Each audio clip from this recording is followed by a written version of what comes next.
ডোমজুড়ে রাস্তা পার হতে গিয়ে লরির ধাক্কায় মৃত্যু হলো এক ব্যক্তির। সলভ ব্রিজের মুখে সকাল 10টা নাগাদ হাওড়ামতা রোড পার হওয়ার সময় ঘটনাটি ঘটে।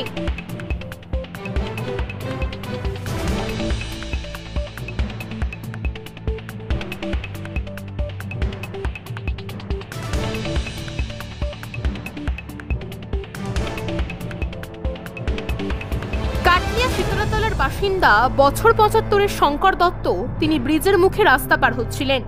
ঠিক সেই সময় হাওড়ার দিক থেকে লরিটি 16 নম্বর জাতীয় সড়কের দিকে ঘোরাবার সময় পিছন থেকে সজোরে ধাক্কা মারে। লরির ধাক্কায় পড়ে যান শঙ্কর বাবু। এরপর তার ডান পায়ের উপর দিয়েই চলে যায় লরিটি। স্থানীয়দের অভিযোগ, প্রায় ঘণ্টাখানেক ওই অবস্থায় রাস্তায় পড়ে থাকেন তিনি। এরপর স্থানীয়রাই তাকে একটি বেসরকারি নার্সিং হোমে ভর্তি করেন। তারপর চিকিৎসকেরা তাকে মৃত বলে ঘোষণা করেন। ডোমজুড়ের সলভ বাজার এলাকার এই গুরুত্বপূর্ণ জায়গায় ট্রাফিক ব্যবস্থা নিয়ে প্রশ্ন তুলছেন স্থানীয়রা।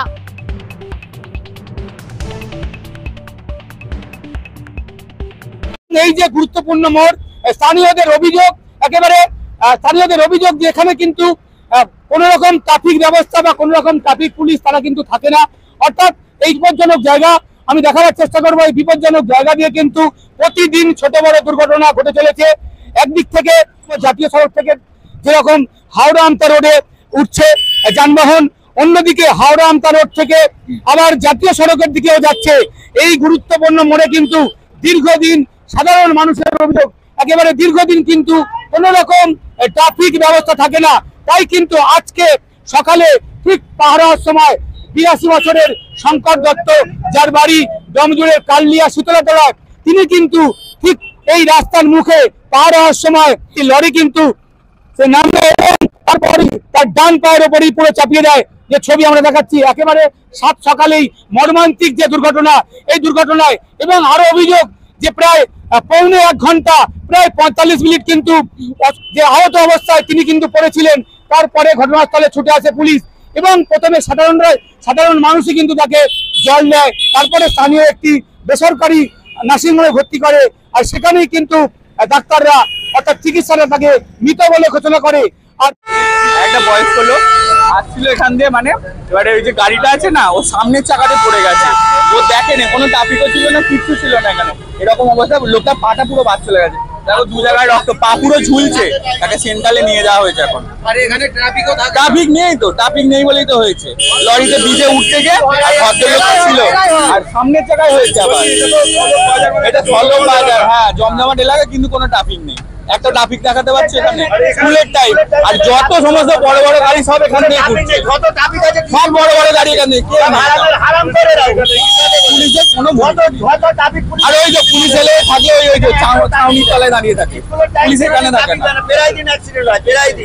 অবশ্যই এখানে অ্যাকচুয়ালি একটা জংশন মতো আছে, কিন্তু যেরকম জংশন আছে দিনের পর দিন, মাসে পর মাস, এমনকি বছর পর বছর, সেইভাবে ট্রাফিক পুলিশ ভাবে কোনোভাবে নিয়ন্ত্রণ করা হয় না এবং কোনো ট্রাফিক সিগন্যালও বসানো হয় না।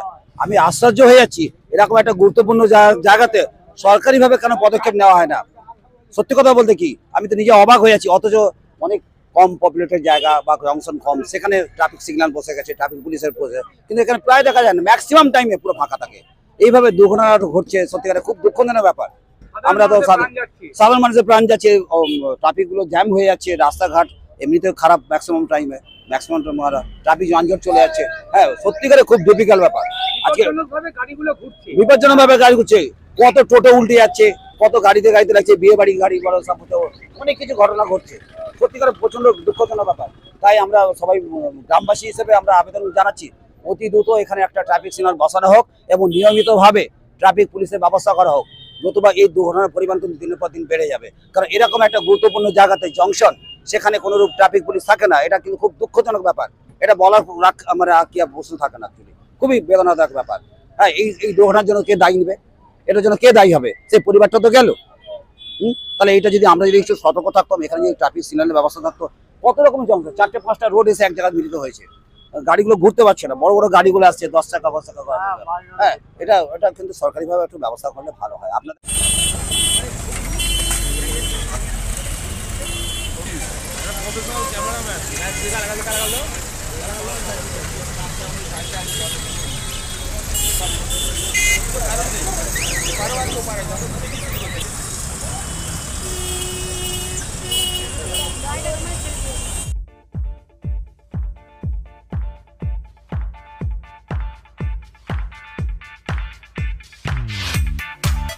আধুনিকতার ছোঁয়া মানেই পাকিজা এন্টারপ্রাইজ, 1 নম্বর মৌখালি, জগাছা, হাওড়া।